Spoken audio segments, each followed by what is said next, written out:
The monster that did all of this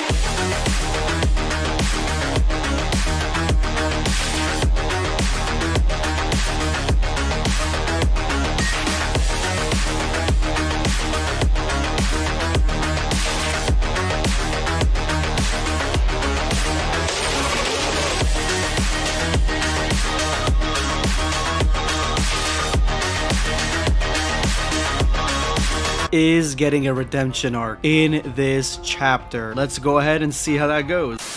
We begin the new chapter on the fallout of Majin Buu's invasion and him getting teleported back to his own universe. Vegito is trying to change the lineup so that way he can fight a little bit sooner because Gast is dead and there are a few other characters that are also gone because of the attack. This is one of the rare instances we also get a visual on Vegito's mind, and his motives are obviously selfish. I mean, his fight against Zenbu has taken a lot out of him and there are no senzu beans in sight, and he's even getting annoyed by everybody else's decisions and angry because he saved them all in his mind. He thinks he saved them all, and again he's being left behind. But what they're going to do is they're going to gather their Dragon Balls and wish back the characters that were destroyed by Zenbu, that way the tournament can still continue. But before they make their wish, Bardock and King Piccolo, Demon King Piccolo, decide it's been enough. It's been fun.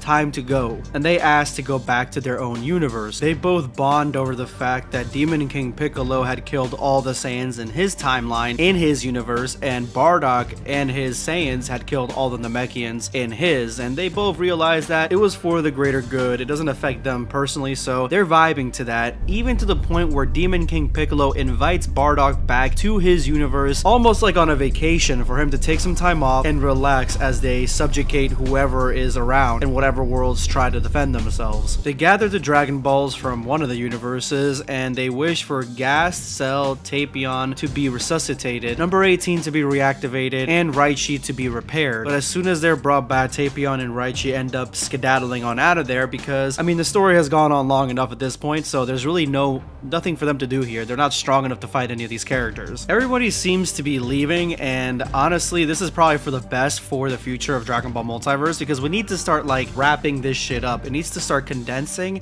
and getting to the point where it's far more of a smaller story in this grand event. But on the flip side, when Vegito asks Cell if he should leave because he has lost and he doesn't really have anything else to do there, Cell decides to stay. And I'll be honest, I actually love Cell and the Cell family. That's one of my favorite groups in this entire tournament. Plus, Cell is one of my favorite villains of all time, if not my favorite, next to Goku Black. So I am happy that he stayed. Now, even though Gas was killed in the last chapter and reborn in this one, he still decides to continue with the tournament, but Bra is reluctant to go on the arena. This is not the confident Bra that we saw in the beginning of Dragon Ball Multiverse. This is a Bra that obviously is coping still with the shit that she's done in the Majin Bra state. Pan decides to give Bra some advice, to which Bra is a little bit hesitant on taking it, but basically she says, point your fingers at him and blow him up. It was really classy, which is obviously a dig into what Bra did to everybody else there. She even did the two-finger point, killing Pan's father,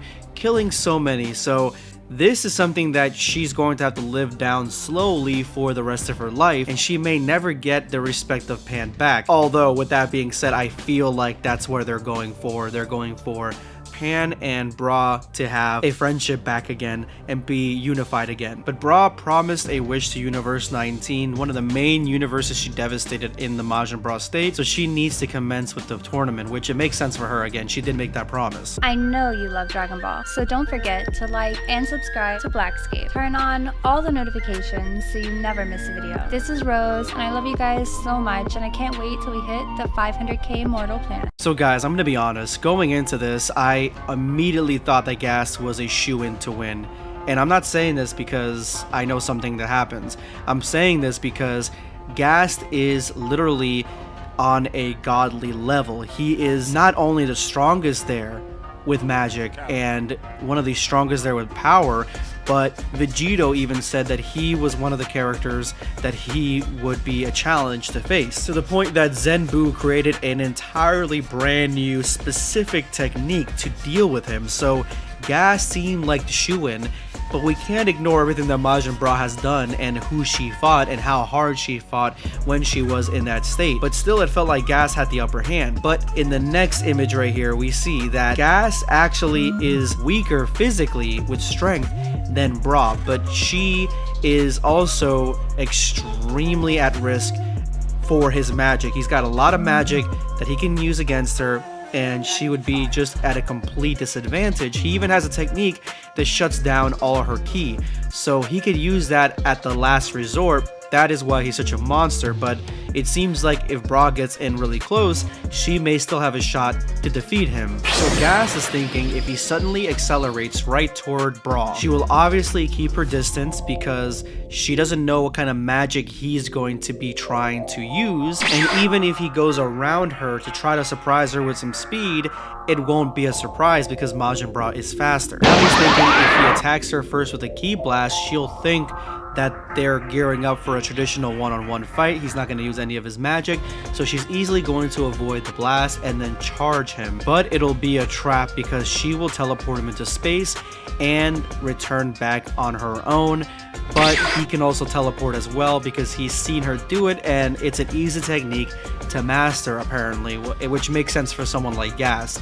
But honestly, teleporting somebody into space should be against the rules to begin with when it comes to a fight like this. But he agrees that she's going to keep her distance, specifically because of the fact that she doesn't want him to get close. Even though that's where her comfort zone is, he can use his magic to great effect up close, so she does not want to get snapped up in a trap like that. And there's one ability that she fears the most, and that is the blocking power thing. Gas needs to be right next to her to block power, so if she keeps her distance, she'll be fine.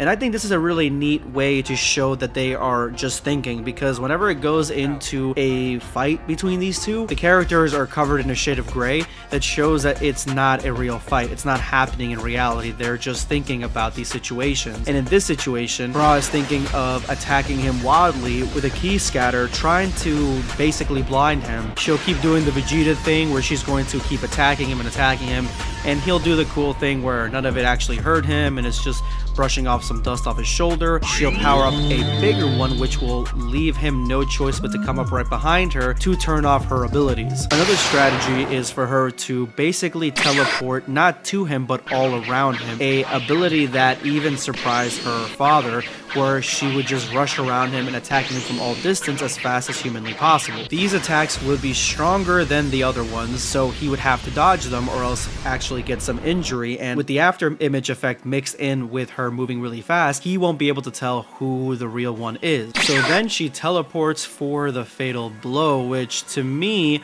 I don't know if using the ki sword is something that's going to be very, PC with everybody there. Like, I'm sure they all have very fond memories of that ki sword, you know what I'm saying? But at that point, he would realize that, she's behind him and attempt to paralyze her, but that would be a decoy, which is something that Majin Bra was able to use effortlessly. She'll then come in with a deadlier blow, something that could take him out of the fight, but then she's thinking he'll just teleport the decoy that she made earlier right to her and then easily be able to turn off her ki. It seems like it's all for naught. He can definitely see all these attacks coming, and then at that point she realizes, oh shit, he can probably read minds as well, which this is probably like the longest pre-fight sequence I've ever seen. This is like the old Dragon Ball Z where they're just standing there for like the longest time staring at each other. She asks Gas if she forfeits the fight, would he let Universe 19 use one of his wishes? And he gives his word. There are 3 wishes. He will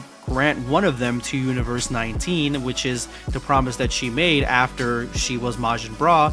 So at that point, she forfeits. And Gas wins, which to me, personally, I do think that Gas should win in this fight. No matter how strong Majin Bra is, there's a reason that Majin Bra didn't fight Gas, at least not seriously or at all. The deal is made, and Gas is asking why this happened, and she just says this is her way of saying thank you for saving her life, which he did, but that's not the only reason. She explains that her powers are exactly the same as Vegito's powers, which makes a lot of sense, honestly, And so with that being said, Z, which is one of the last fighters, he ended up effortlessly swatting away Vegito because he's a magician. Gas is also a magician. He's got a better chance at defeating Z because Z's not going to give any of the wishes up. She doesn't think so anyway. Gohan realizes that she has made a sacrifice for the greater good of somebody else, universe that, again, she hurt the most. And Bra apologizes again, but they'll have none of it. It's water under the bridge or over the bridge. Whichever bridge there is, there's water around. And this is where you start getting heavy into the Bra redemption stuff, because this is, I think, where the future of this manga is going to be going,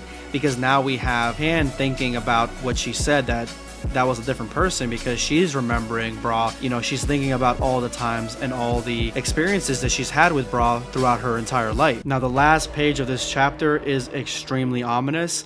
Not sure what they're trying to say here, but let's go ahead and take a look. So what do you want? The techniques Boo used to defeat Gas. Give them to me. Those are way beyond my abilities. Such a shame. It looks like it's over for you. I can defeat him myself. I don't believe you. You never take risks. Exactly. So my question to you, how can I vanquish Gas easily in this tournament? To me, this is Z, because that would make the only sense in my opinion. But what's really interesting is this image right here kind of looks like a dragon. So I don't know if they're gonna start adding new characters, maybe some GT characters or super characters. I don't think they'll ever do that, but this is obviously something that's going to be affecting Gas in the future in the tournament. But I'm actually really happy that we're getting some Namekian love, not only in the anime, but also in this manga. Let me know what you guys thought. This is going to be BlackScape signing off. Take care, guys. Subscribe for more content. Or perish.